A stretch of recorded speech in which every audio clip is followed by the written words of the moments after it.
Hi, my name is Siobhan, my name is No Shad, and this is Spurs video podcast. Apologies for the lateness of this video podcast, I've been very, very busy. Watched the game yesterday and watched the game much of the day again last night, and some of my thoughts. For me, the play that really stood out, Vertonghen, Azza, Sandro. Gallas made some very timely interceptions, I think, especially was it a Lallana cross? It could have easily gone in, and he did block that. I thought Corker played a very good game.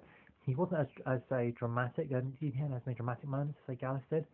But when a defender doesn't have that much to do, you've got to think that especially in the second half, when he didn't make any serious mistakes. I thought he played very well, and I really think that obviously I think the ball will be coming back in hopefully, but I think he'll find it very difficult. I think Corker's done an incredibly good job here.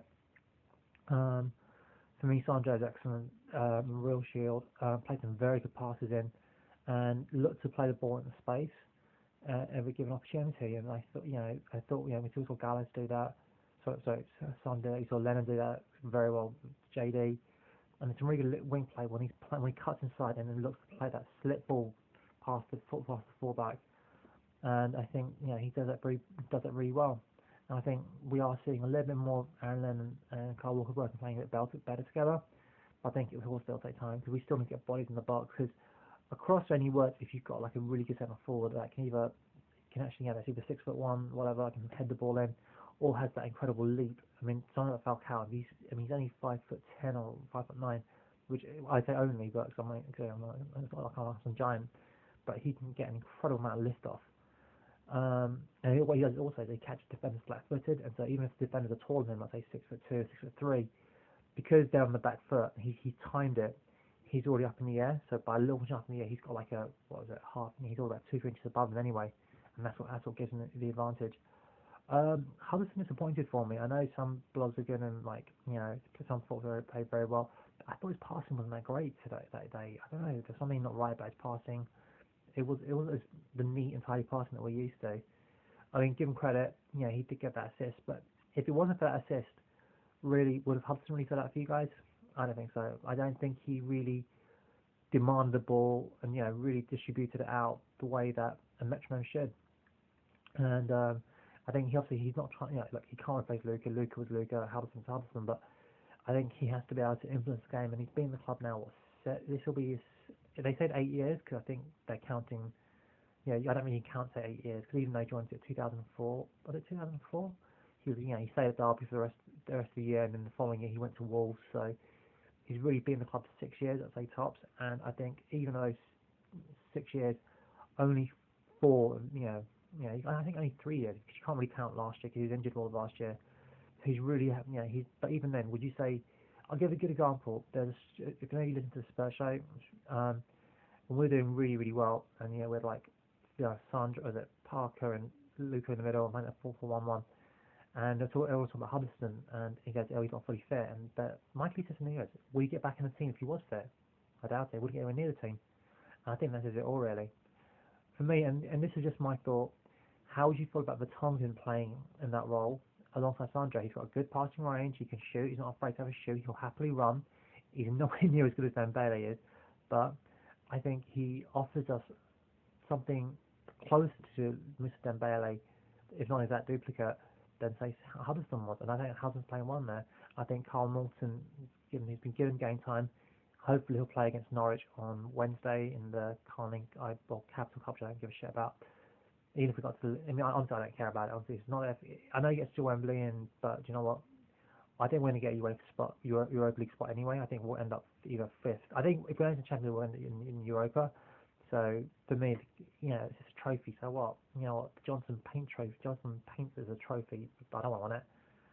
I think a trophy has to have value. Otherwise, it's just it's a hollow. It's what I call a hollow victory. I thought, but I thought Carl Walker did, improve. I think there were moments when, he could have improved. I mean, there was one great pass cutback for JD, and if JD had really hit that connector with that on target, it would have gone in. I think, but I think we are building understanding. I think it's harder now, and I think even Vertonghen and Bale didn't understand. But Bale was quiet in the second half. I don't know whether it's because the emotions of having your kids and things change. If things didn't change when you had a child, then what's going to have children? things will naturally change. I think, obviously playing in Southampton is a very muted, a lot of pressure on him. He got a goal, a very good header. And I think that's sort of what we're looking to see really. And he can, he'll, if we can get him playing as a 4-3-3, he can make those runs into the box. And he's tall enough. He's 6'1". So he's tall enough at the striker, especially when he gets that leap on, and the run on the defender, even that's taller by at least 3-4 inches. By leaping up in the air, that spring he's got, he catches him flat-footed. For me, I think we still, offensive in midfield, we still have a problem, I think. I know that Dempsey did score, give him credit, he got in that, and you call it a tap-in or whatever you want to call it. He has to be there in the right place at the right time. But for me, he's not. I honestly think Clint Dempsey is more suited to being like a Frank Lampard or Stevie Gerrard style player, someone who will make runs in the right. He won't demand the ball and then do things with it. You will never see him running with the ball, but you'll see him running. But he's predatory. He'll get in there at the right place at the right time. He's a real fox in the box, and he's definitely someone I'd bring in. If we're behind, we need to get goals, and I'd bring him or Siggy. But for me, he doesn't do enough with the ball. I think he got a good assist, but maybe I'm being harsh on him. Maybe he's still settling in. He didn't have a pre-season, and he isn't fully match fit. So maybe who knows. But for me, there's something. I honestly do believe that we bought Clint Dempsey before. We bought Rafael. We haven't bought Moutinho. We haven't bought Willian.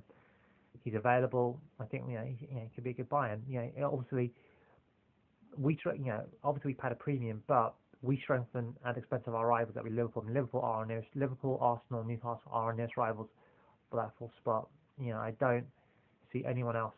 It'll be out of us those 4 teams. I think West Brom, you never know, but I think it'll be those 4 teams going for that fourth spot. I think that's the front 3. I don't know, who knows. Man City, they could have played, but Company isn't the player he was last season. He's making the errors that he wasn't making last season. Who knows? But they're not the same team. Something's not right about them. Maybe it's the idea that they are now champions. They got to defend the title, and that puts a lot of pressure on you. Arsenal didn't, even the Invincible didn't defend the title. That says a lot, I think. But yeah, I would like to see Vertonghen playing, in that centre mid spot. I really think he could do a better job than Hudson. I really do. I think hasn't got a good passing range, but he's a hell of a lot more mobile. He's not afraid to take a shot, and until Bergkam's back, he is versatile. And I feel very bad for Vertonghen. He wants to play centre half. He wants to play centre half, and we keep shifting him out to left back, or in this case defensive midfield. But do you know what? He said that I want to do a job for the team, and I think this guy is a natural leader. And I think I'd like to see how he plays in defence. Just play it, see how it works. Even hell, if need be, if we can try it against Norwich, just see how that works. Just play, say, someone like Vertonghen and say Tom Carroll. I think Tom Carroll, I'd love to see him play. I think he's got a very good short range of passing. I'd like to see how he does it with a good minder. And I think Sandra, after battering his noggin to him, and that fucking hell. I mean, with a 720 turn and taking the, I don't know how many miles an hour that ball hit him in the face. I mean, my lord, the energy that guy's got, and Aaron Lennon, excellent when played. I think he got quiet in the second half because we lack that player that will demand the ball and distribute it well. We haven't got a passer in midfield. If Huddleston isn't passing, and he wasn't passing well yesterday, we haven't got, in the final third, we haven't got a passer in there. And he isn't mobile enough to get into that final third and start launching those, those quick short balls. He hasn't got that part, it's not part of his game, unfortunately. He hasn't got that ability. So yeah, hopefully we'll do something like that in January. Obviously we're looking at guys like Willian and Moutinho and Isco. I think we're missing about all 3 of them. And obviously there are people talking about Jagoev and Ericsson again. I'm not sure about Jagoev because Russian players have very rarely done well. Apart from Chavscum, I think he's Ukrainian, isn't he? I can't think of many Russian players that have done well in the Premiership. And no, I really do believe it will. And Ericsson, I think he's testing for big on bright things, and I think 20 million price tag on the kid like that will absolutely destroy the fuck out of him. So, I saw Phoenix yesterday for Roma. Didn't really emphasize they was getting winning 2-0. You should think they should go on to kill it. They didn't. So I'm not too sure about Phoenix. Maybe just had a bad game. The whole Roma team had a bad game, so who knows. But yeah, hopefully. One thing, I know I'm going to go on Super Spurs on this. I don't think there was a corner that Brad Fried, he's obviously going off his line, but he's not that great at it. And can you blame him for fluffing that shot because that could have gone to Yoshida and it went in? I don't know. Super Spurs will blame him for that, but I don't know. I mean, you got Lloris, he's a great player, and he's our second string. I mean, this guy is the French world. I mean, but France aren't actually the world's best team in the world, but They are a solid team. They are like, if it was a Dutch, if it was an England goalkeeper, you'd think, yeah, you should play him. Or if he was like the, I don't know, German goalkeeper or something, say he's a French goalkeeper. He's obviously a very talented player. He should be playing. And I think these chopping and changing goalkeepers is just not a good idea. And I really would like to see Hugo Lloris just play league week in, week out. I know he's acclimatised, it's a more physical league, but I really think he needs to be playing week in, week out for us. I think he's number one, and we have to give him that chance. So distribution-wise, Friedel is just nowhere going to be near as good. Hopefully, I will see Addy back as soon as possible. So yeah, I'm not going to do some scores. They're widely available, but for me, my standouts were Sandro, Azar, and Vertonghen. Sandro for me was man of the match for me, especially in that first half. He was controlling it, really making it difficult. In the second half, he was an absolute shield for us. And yeah, in terms of my stop on the match, I hate to give it to Jake Livermore, the kid from Enfield, like myself, and so I really would like to him to do well, but there's something not right with the lad, and I really think he needs to go, sort it out. I think he's very. I mean, to be totally fair, I think he can push the team a lot sooner. Obviously, his Park's injury, now then Bailey's injury, so I think he's in that team a lot sooner. But something with him and Sandro, they don't communicate. Maybe he needs someone to hold his hand, walking through games. Someone like, obviously, look, as good as Sandro is, he's only what 22, 23, so he's a young kid anyway. I think if you have someone like a Parker who is very good at verbalizing and telling people do this, do this, do this, do this. He's a very vocal leader on the pitch. I think sometimes you benefit from direction. I don't think Livermore has that direction. So I'm not keen on judging a player so soon, especially when he hasn't had time to really. I'm not saying Sandro's a bad player, but I think his job there is just to play. And I think as he gets older, he'll probably be more encouraged to be like, talk, communicate to your partner in terms of this. Parker does that naturally anyway, and I think we need someone like Parker and Livermore. I think that would be a lot better combination. Now that's just my feelings on that, but I'd love to hear what your thoughts are. Give some shouts out to Major Hank and Super Spurs. Thank you for commenting on my post. Hope to hear from like Triple KL. Heard from you in a while, mate. Hope you're good. Tozer, and yeah, on that bombshell, I would like to talk about the Google ads. Please click on them. Check out Spurs Forum at UK.